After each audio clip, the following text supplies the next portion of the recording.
Hi, I'm Jeremy Reimer, and this is Microhistory. In previous episodes, we saw how the Altair 8800 kick-started the personal computer industry and how the IMSI 8080 was the first of many Altair clones. Today, I'll be talking about the SWTP 6800. It's a computer that's been almost completely forgotten by history, but its mere existence changed the personal computing landscape forever, in ways we're still feeling to this day.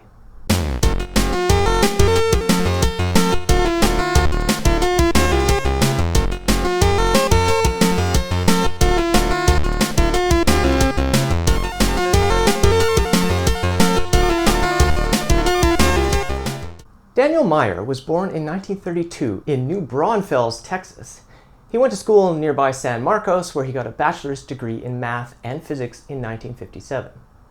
After he graduated, he married his college sweetheart, Helen Wentz, and moved to San Antonio to become a research engineer in the electrical engineering department of the Southwest Research Institute.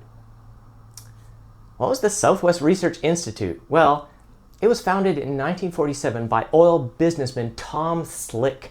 Yes, that was his actual name. Tom Slick was a larger-than-life adventurer who was an heir to an oil fortune. Think of Indiana Jones, but he's also Batman. During the 1950s, Tom Slick went on expeditions to find the Loch Ness Monster, the Yeti, and Bigfoot. He really did this. He was friends with Howard Hughes and Jimmy Stewart, and he founded SWRI in order to seek out revolutionary advancements in technology. Oh, he also founded an organization to promote world peace. At the SWRI, Dan Meyer worked on projects such as a stereo preamplifier that used advanced transistor-based circuits. He also published hobbyist articles in magazines like Electronics World and Popular Electronics that explained how to build some of his creations. Some of these projects required hard-to-find electrical components or used custom circuit boards that would be hard for the enthusiasts to fabricate by themselves. So he made these parts himself and sold them directly to his readers. In January of 1964, Daniel realized that the time was right to strike out on his own. He founded a new company, DEMCO, which stood for The Daniel E. Meyer Company. He ran it out of his garage in San Antonio, following in the footsteps of companies like Hewlett-Packard. DEMCO sold electronic kits for all sorts of devices, and not just ones that Dan himself designed. A popular item was the IC67 metal locator, designed by Don Lancaster, who would be famous himself later on. In the fall of 1967, Daniel moved to a new building on a 3-acre site, 219 West Rhapsody in San Antonio. At the same time, he changed the name of his company to Southwest Technical Products Corporation, or SWTPC. It was a nice way of acknowledging both the growth of his company and the institute that had allowed it all to happen.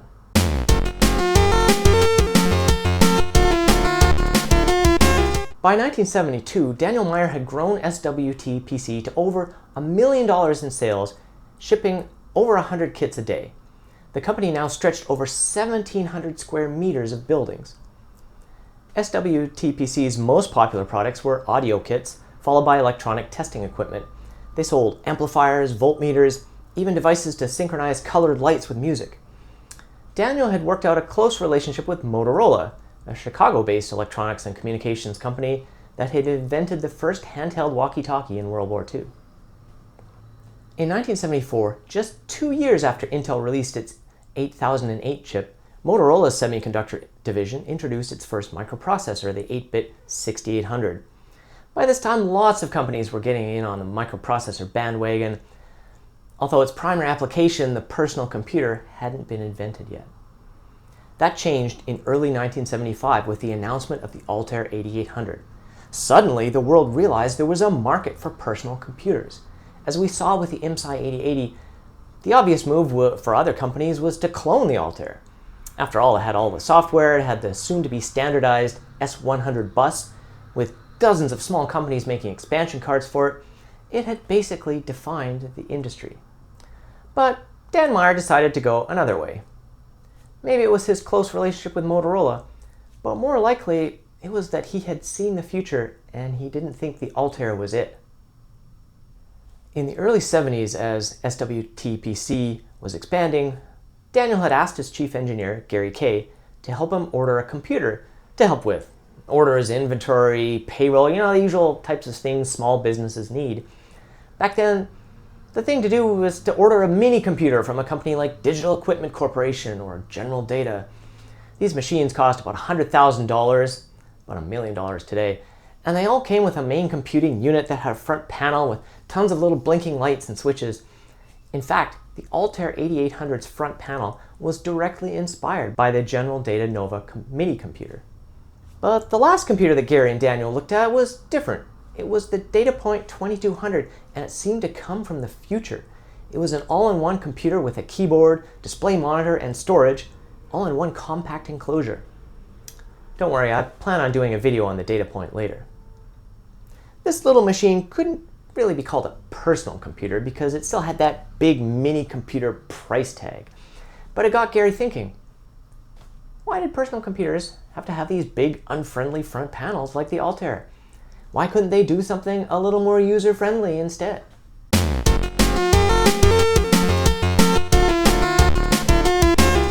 They considered using Intel's 8008 CPU or the recently introduced Intel 8080 that powered the Altair. But the new Motorola 6800 chip had some big advantages. It came with a whole host of support chips to interface with things like video terminals and serial ports, and there was also a piece of software available on a ROM chip called MICBug. MICBug was a tiny program called a monitor. It was an interactive prompt where the user could examine memory locations, modify memory at any location, and start the computer running, executing code at any location. Instead of flipping switches on the front panel, you could just type in these commands. This, combined with Daniel's close relationship with Motorola, made the decision easy. He handed Gary a blister pack that contained the new 6800 CPU and all of its support chips and told him, here, build this. The computer, which they naturally named the SWTP 6800, would end up being almost the exact opposite of the Altair. Instead of a front panel brimming full of switches and lights, it had exactly two buttons, power and reset. Is this it? What do you think? It's just a box with stop and start on it. It's fairly straightforward. If you want to start it, press start. You can work out the rest of the controls for yourself. Gary Kay was able to build the computer relatively quickly thanks to Motorola's great documentation and its own reference design. The support chips made it easy to include a serial port as a standard accessory. Now, the computer couldn't use the same 100-pin or S100 bus design as the Altair because that bus expected certain signals on certain pins to be inputs and outputs of the Intel 8080 chip itself. Instead, Gary designed a simpler bus with only 50 pins, which was dubbed the SS50 bus. A separate 30-pin bus was used to connect to simpler input and output add-on cards, like the serial port. Thus, the SWTP 6800 had the distinction of having not one, but two types of expansion slots. The computer was released in November 1975. Like the Altair, at first it was only available as a kit that you had to assemble yourself. For $450, or about $2,600 today, you got the base computer, two RS-232 serial ports, 2 kilobytes of memory, expandable to 4K, and a power supply. This compared favorably to the Altair, which cost the same amount, but didn't come with the serial ports or the RAM.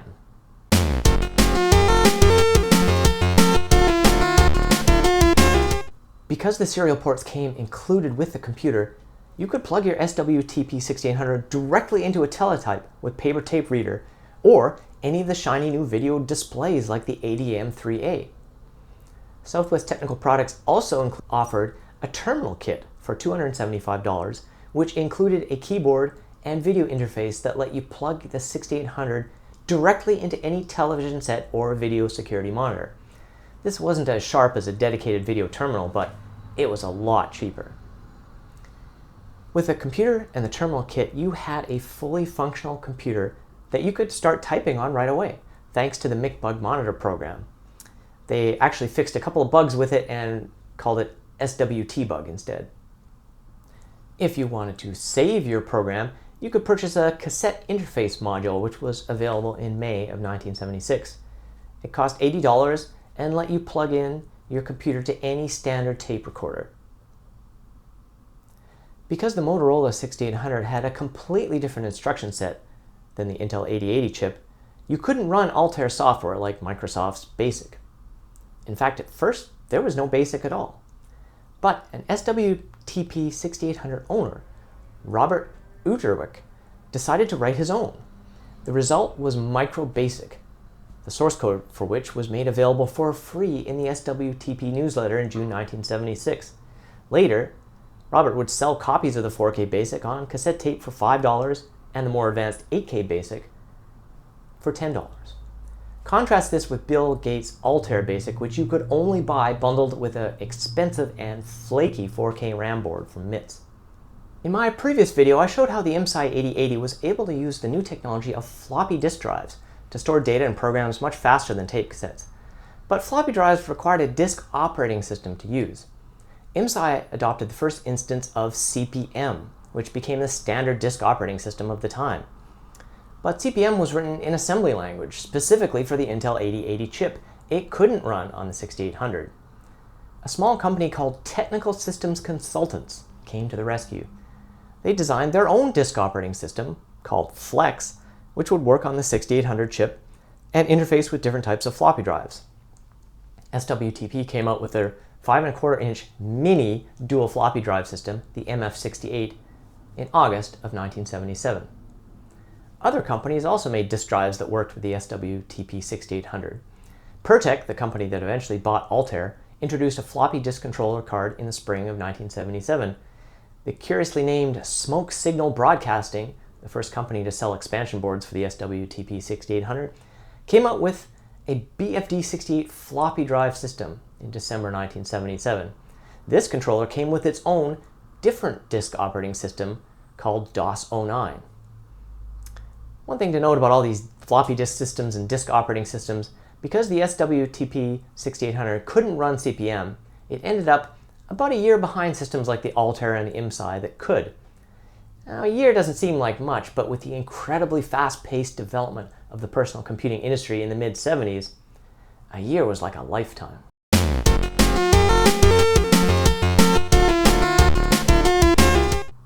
Southwest Technical Products was, according to Gary Kay, a nice place to work. Unlike the high pressure and forced overtime at other companies like IMSI, Daniel Meyer would encourage people to work normal hours. In fact, he would joke to them that if he caught them at the office after hours often enough, he would start charging them rent. Apparently, when Daniel had been at the Southwest Research Institute, he had often been annoyed when managers would schedule meetings right around quitting time, and he had vowed never to run his business like that. Dan also made sure that fridges at work were well stocked with free soft drinks, something that would become kind of a cliche for Silicon Valley companies a few years later.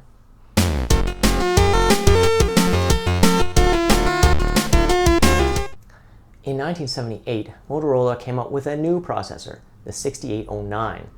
It was a successor to the 6800, but in many ways it was much more advanced. It was able to use 16-bit numbers internally for addition and subtraction operations, making it in some sense a hybrid 8 16-bit chip. It also greatly expanded the memory addressing capabilities. For a computer nerd, the 6809 was incredibly exciting. Who wouldn't want more calculating power and more RAM? But the internal differences between the 6800 and the 6809 meant that assembly language programs written for the former couldn't run on the latter without major modifications. In other words, the 6809 was not backwards compatible with the 6800. In 1979, SWTP introduced a new line of computers based on the Motorola 6809. The new machines looked a lot like the old ones, a big metal box with 2 buttons. But you couldn't take your programs from the 6800 and run them on the 6809 computer without modifying them. Now, in 1979, maybe this didn't seem like a big deal. Personal computers were mostly marketed to hobbyists who were expected to have written most of their own software. But even then, people recognized this move by SWTP as being a mistake. In an article in the January 1980 issue of Microcomputing magazine, Columnist and SWTP 6800 owner Peter A. Stark wrote, "The problem with all this is that different manufacturers are seemingly headed in different directions. Once you pick a particular hardware approach, you are committing yourself to a whole system. It's like buying a Kinura camera. Only Kinura lenses will fit, and only Kinura makes the right size film. Unfortunately, this will bring you down to the level of all our S100 friends who have that problem all the time. It kills the one feature of our 6800 systems. Every 6800 system is like every other one in terms of addresses, and so if you buy a new piece of hardware or software, you need only plug it in and it will work. Everyone must make his own decisions on conversion to the 6809, but my own thought is that this is the time to sit back and wait for the dust to settle, and perhaps you shouldn't switch at all." Many think that SWTP has gone too far. Their system is versatile, but by taking such a gigantic step, they are placing a burden on those who want to convert existing systems. Even back then, with the personal computing industry being so new and changing so rapidly, people were starting to realize certain truths. If your favorite computer company comes out with a new model and it isn't 100% compatible with the older systems, it had better be an incredible upgrade. The 6809 upgrade was good, but it wasn't incredible. SWTP discontinued the 6800 series and sold only their new 6809 models. But this decision stalled any momentum they had gained. Sales fell off, and by 1984 the company abandoned work on a new computer based on Motorola's new 68000 microprocessor, the one that ended up being used for truly revolutionary machines like the Macintosh and the Amiga. By 1987, sales of SWTP's computers were so low that the company changed its name to Point Systems to reflect the fact that they mostly sold point-of-sale computerized cash registers to retailers. But that market was also very competitive, and the company declined rapidly until it ceased operations a couple of years later.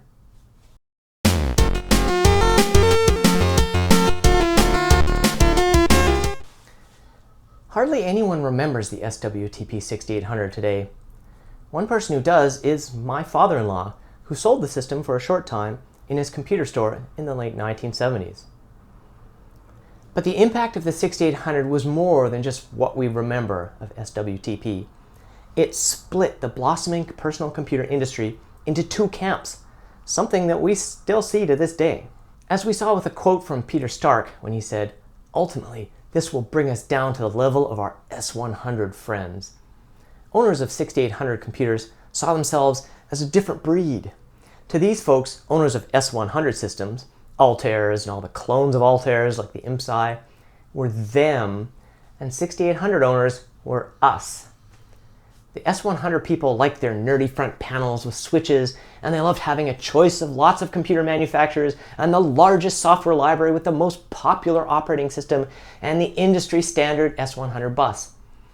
The 6800 folks loved the simplicity, user-friendliness, and elegance of their computer of choice, even if it didn't have the most software or the most available expansion cards.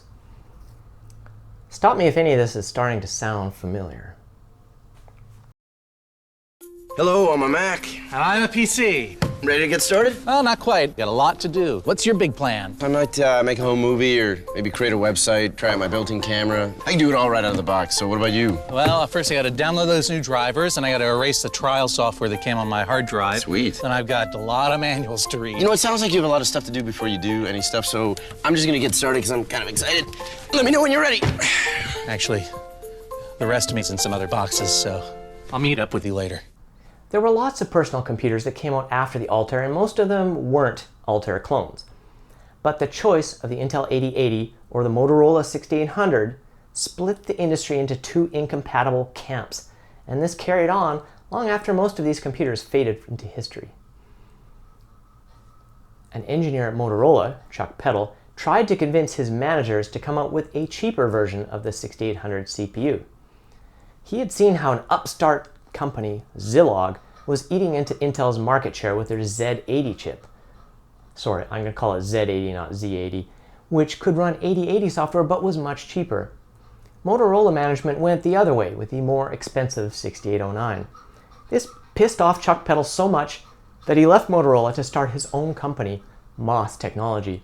His company created the legendary 6502 chip, which became the heart of computers like the Apple II, the Atari 400, 800, the Commodore 64, and even game consoles like the Nintendo Entertainment System. But Motorola didn't give up, and they came back with the advanced 68000 CPU, which ended up powering the Macintosh, the Amiga, the Atari ST, and the Sega Genesis, among others. Intel didn't give up either. They fought back against the Z80. I said it, didn't I? The Z80 with their cost-reduced 8085, and then jumped to 16-bit chips with the 8086 and the 8088, which end up being the central processing unit of the IBM PC. And the PC ended up being cloned as well, which carried the old Intel-Motorola rivalry from S100 Altair clones versus SWTP 6800 to PC versus Mac.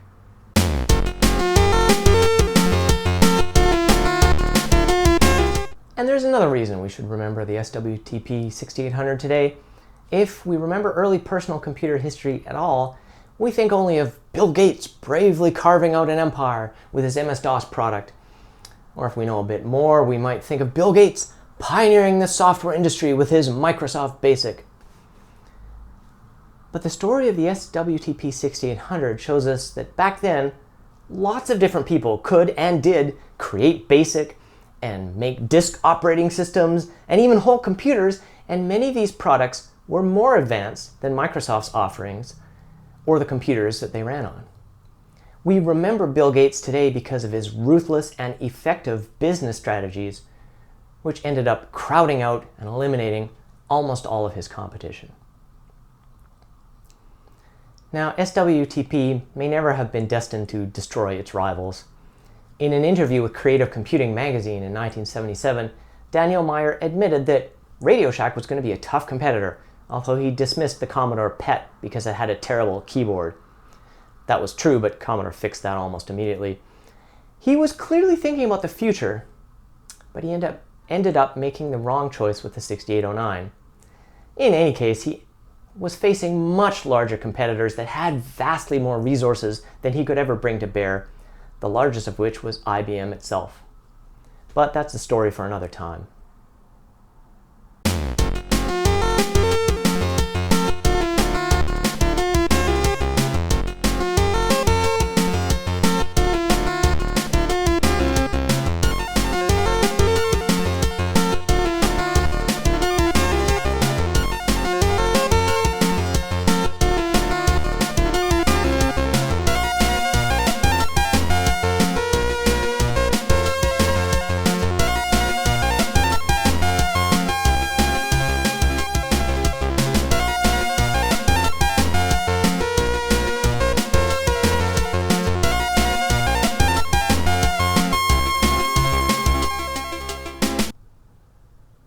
Okay, we're recording. Yeah, 12 minutes. There's a video game called 12 Minutes. It's not a good video game. I mean, it is, but it's really not.